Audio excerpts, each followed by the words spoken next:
Money, Your Life, featuring Professor Quotient from Singapore. Brought to you here every week by themetropolis.com and Lifestyle TV USA. Hi, ladies and gentlemen. Thank you so much for being with us at continuation of the last session where Professor Ko talked us through PEST, right? Professor Ko, and she talked about in depth on political forces that it's really beyond the hands of any commercial private entity. And today she's going to talk more on that. Thank you, Professor Ko. How are you, Professor? I'm good. So happy to be on air again, and thank you once again to all who are tuned in. This is a sequel to our PEST. And also, Professor Ko, because you have been so kind to prepare all the slides exclusive for this show, I want to really set up to be a good student, and also all the ladies and gentlemen who's going to be with us now or tomorrow or wherever, whenever you watch this, always write back to us and write to talk about live777@gmail.com. Write to me to ask questions to Professor Ko. Right, Professor, I'm going to make you the host to continue on environmental macro factors that impacts on commercial entities. Professor Ko, take it away. Okay. Thanks for the introduction, Vicky, and thank you, everybody. If you could recall, just immediately before this slide, I had a very nice, succinct triangle. So the big picture is really to do what I call a top-down strategic analysis of your business. Yes. We do not live in a vacuum.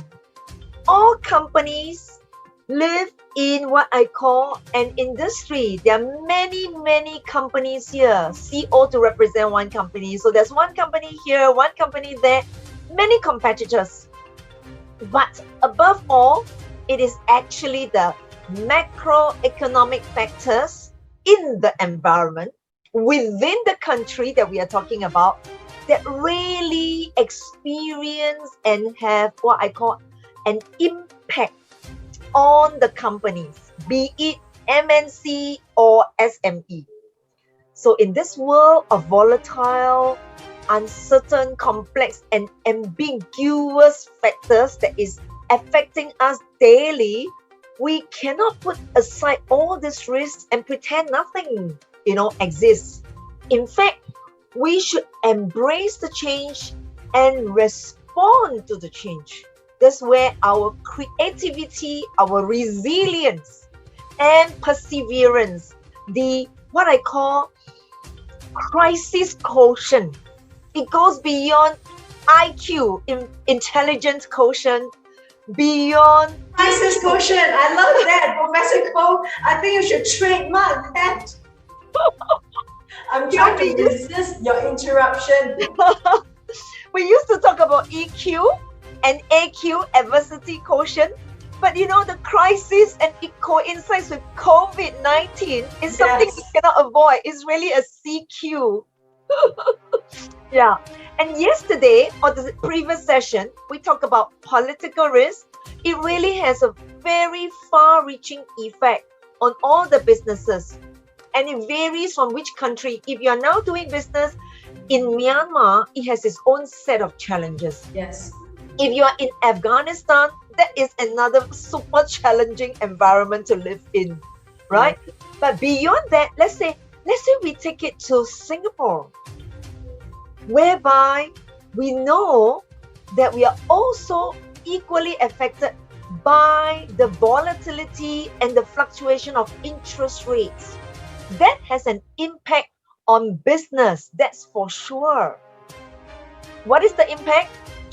If interest rate today is low, it becomes very conducive for business to leverage on other people's money, on the bank's money. But if interest rate were to go up, it also has an implication on EPS. if you have been faithfully following my series, EPS stands for earning per share. And therefore, when the earning per share drops due to interest rate going up, then we know earning per share is poised to come down. Which means that your price, if it's a listed company, will also be affected in the same direction. So we always listen to what the Federal Reserve is going to announce. If Mr. Jerome Powell were to say, due to inflationary pressure, we have to increase the interest rate, whoa, you can see across the board, the prices of shares which are listed will start moving downwards, because that is the overarching factor that will affect business. Maybe now you can see why I say we zoom out and then we zoom in. They're all interconnected. So E is for economic, S is for social. It talks about the culture, the behavior, the lifestyle, and the attitude of customers.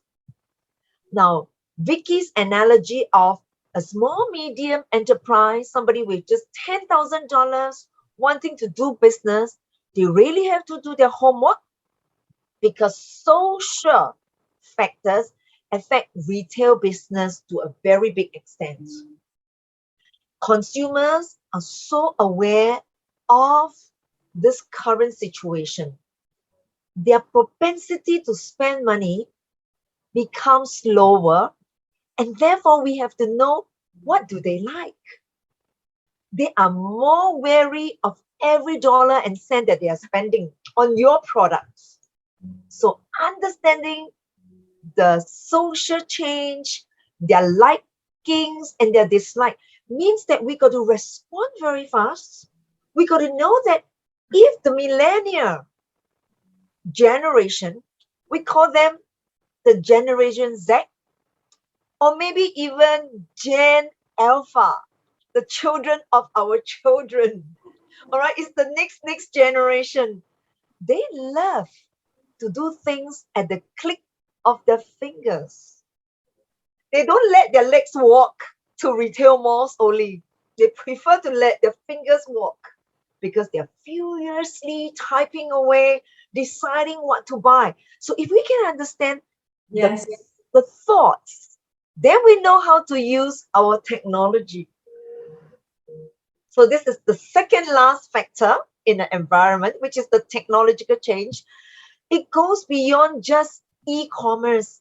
It's about understanding artificial intelligence, virtual reality, augmented reality, so that shopping with the fingers can now be done in 3 dimensions. It's 3D. All this technology will help a potential consumer decide, if I were to buy this big item called a painting, how is it going to fit through my doors? I'm not going to buy on Alibaba. I'm not going to buy just on Lazada, without first taking the measurement, only to regret after the goods arrive at the doorstep and you will be permanently outside the door because you couldn't get in. If we could understand technology and make very good use of it, that means deep dive, not just knowing that technology affects e-commerce, but the degree in which you are putting money into e-commerce will really funnel the customers to your company instead of your competitor company. Wow, beautiful. Professor Ko, coming to you, that encapsulates everything in social environment, technological environment. It just shows you are the master of your science. Professor Ko. Thank you, Vicky. I'm just honored to be able to share, because the fact that you and I can sit here and then talk to the world out there is also thanks to technology. Technological environment that has really changed. So if you We think wouldn't about have the imagined this even like, 5 years ago to be doing this, but now sharing with the world. And Professor Ko, not to take up too much of your time, because I do know you've got lots of slides, and also not to take up the time from the viewers, because from their learning, I would like to say that, we need to future-proof our world. that's a very good Future-proofing our world is so important. Therefore, technological environment that is ever changing in such great velocity, even in our sleep, is something that we need to keep up. And therefore, something like what you're doing and what I'm doing right now, it's so important for the world. I mean, everybody should be jumping on to learn about business and to learn about all these things that is going to impact you, and the forces are going to intensify with VOCA. Yes, you put it very well. These are forces that we cannot resist. We have to flow along with it, because the rate at which this is changing, all right, is going to just overwhelm everybody. It's really like the fight between the exponential curve of the COVID-19 versus the fight of the exponential curve of technology. That's right. And then you said it very well, because you just mentioned COVID. So out of PEST, if I may just put an S, instead of SARS now, it is being replaced by COVID. And that has changed lives. It has changed livelihood.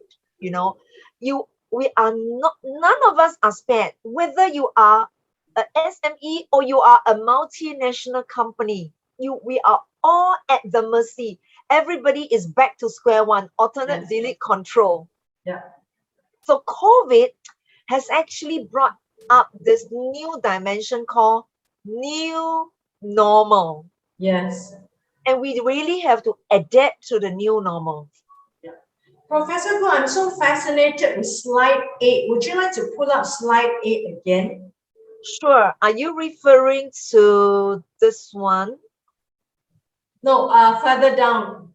The one that encapsulates the whole, yes, the VOCA environment. And like you have talked about, I just want to be a good student. You've talked about political, regulatory factors, and then economic factors and social. We know about demographic factors that is changing, and you talked about technological impact on the macro environment, that we are now really like just going on this super corridor, super highway, that the world is changing. Professor Ko, would you continue with market conditions and also the needs and expectations of the customers on one side, and then all this is all encapsulated in the middle of this circle, right? Creating opportunities and threats for the businesses. Is it really talking about how a company faces all these threats and find the way forward in navigating, and then trying to pivot, like what we are talking about the word pivot now, to come to the new normal, like what you say earlier on, Professor Ko? That's right, Vicky.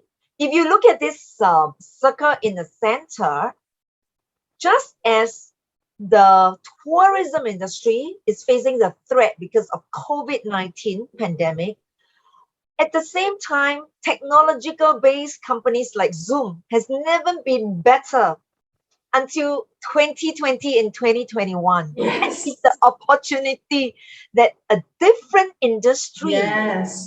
enjoy because of what is happening now. Yes. Yeah. Therefore, this slide, I think, is the takeaway, because it encapsulates everything to us in the learning. Professor Ko, would you like to continue? I thought I'm going to like reiterate to pull out this slide, because it's so beautifully encapsulated into this like 3-inch by 3-inch. Yeah. We're talking about a TV that is on our hand right now, 3-inch by 3-inch or 2-inch by 2-inch. Please screen this, everyone. Yeah, go ahead and do it. All right. Good things must be shared. So here I am sharing this with you. And to continue from where I left off, which is about the opportunity, just allow me to release this a little. And while Professor Ko is trying to pull out her slide, I really want to appreciate what she has done thus far. not only she has prepared all these slides exclusively for this session, all her sessions, she did not just pull out her slides and regurgitate from her lessons.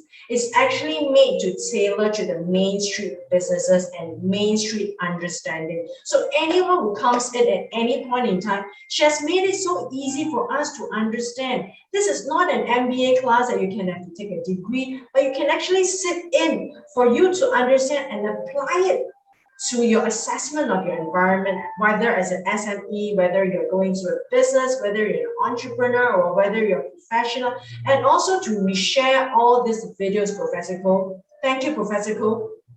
Thank you so much, Vicky. Yes, the PE ratio. Yes, the PE ratio, which is the market price fluctuates according to what the investors perceive the earning per share of the company. So this is the performance of the company.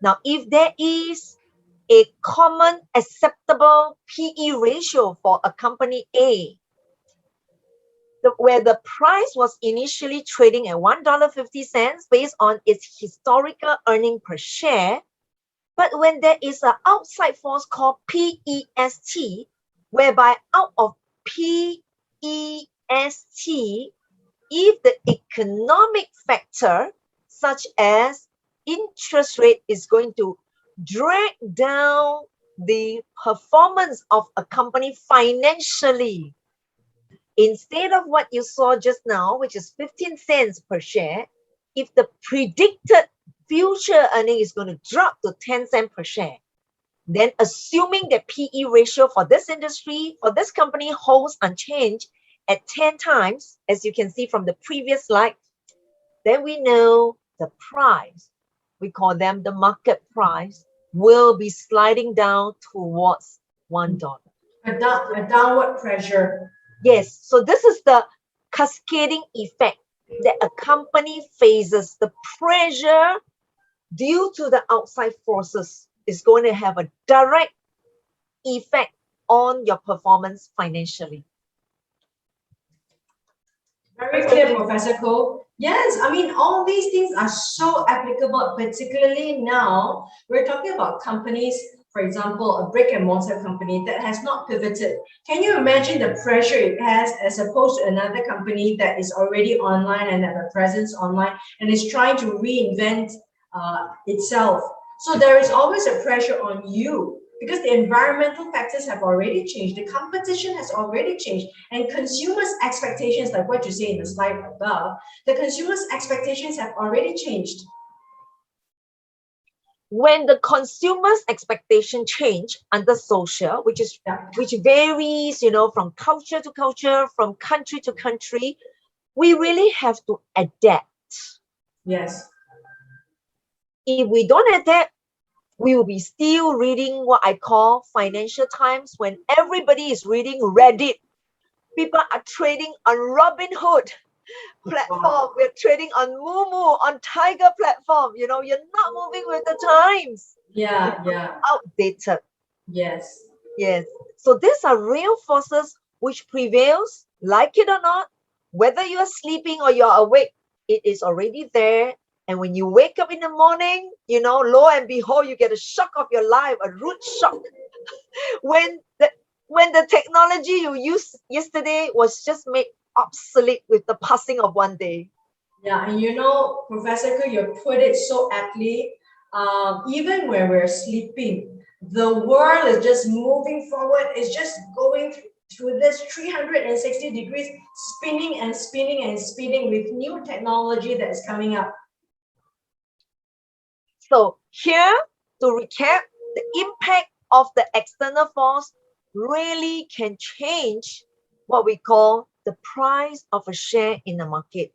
It will also change the value of a small, medium enterprise. So, ladies and gentlemen, business owners, please be constantly aware that you have to catch up with whatever forces that is really coming down hard on you. If you don't resist with your resilience, then you will be wiped out. Wow, Professor Ko, I'm so riveted by your presentation. You know, the resilience is so important. Professor Ko, you've got another 3 minutes. Would you like to try as much as possible to give it all to us? Certainly, Vicky, it's always my pleasure to do that. Now, maybe we don't have time for today's session. You know, if we have a chance to meet again, I would really love to show you after looking at the big picture, which is Vicky's favorite picture here.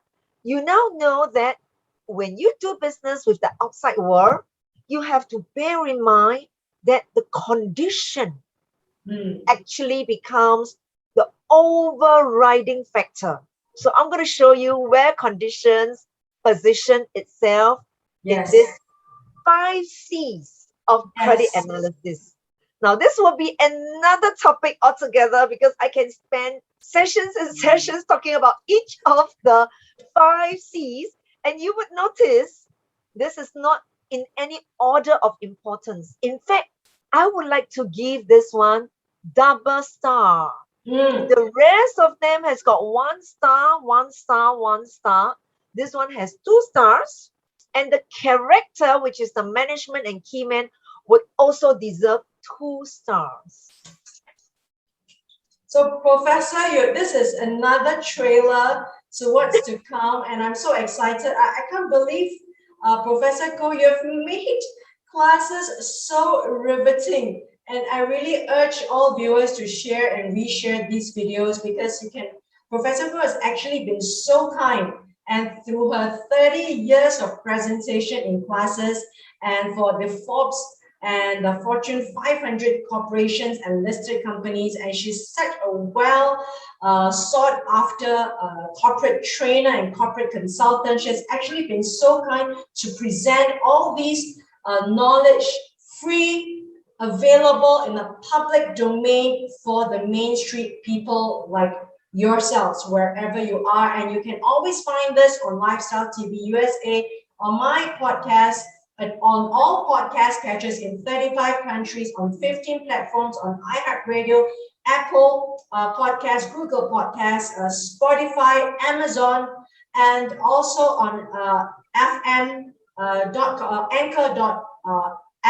and also on iHeartRadio, so many much more platforms where you can find Professor Ko. And also not forgetting all our viewers in America, down under in Australia, and also in Middle East, in South Asia, Pakistan and India, and hopefully China with a firewall one day when people are able to penetrate with the VPN, they'll be able to see Professor Ko. And Professor Ko, you are also a well sought after trainer for non-profit organizations. Training and also non-profit training organizations. So I would like to thank Professor Ko for her time that she's shared with us. I'm so mindful that I've only tried to get 20 minutes out of her every day, back-to-back packed schedule. Professor Ko, is there anything you'd like to wrap up in the next 2 minutes or so? I look forward to seeing you in another series, and I hope whatever I have shared and whatever I've discussed with Vicky will benefit one and all of you. Thank you so much for your time and your attention. Thank you, Yes. Vicky. And on behalf of all the viewers and the listeners who are also on radio, I forget, Professor Ko, you're also on radio, where these will all be replayed. And I just want to thank Professor Ko for her wonderful time and 30 years of experience. This master class made easy for finance from her is so invaluable. I mean, the rest of us, please just sit down. So thank you, Professor Ko. I can't wait for the next session back to back with you for the following week, and whomever watch this, and I can see my subscribers are actually increasing very much due to Professor Ko. And Professor Ko, welcome and come back again very soon. Thank you. My pleasure. Thank you.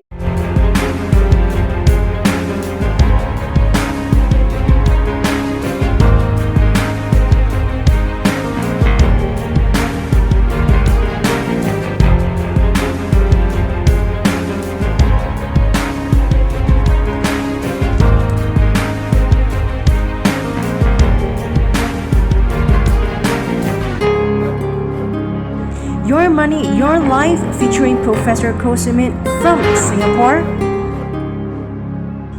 Brought to you here every week by dmetropolis.com and Lifestyle TV USA.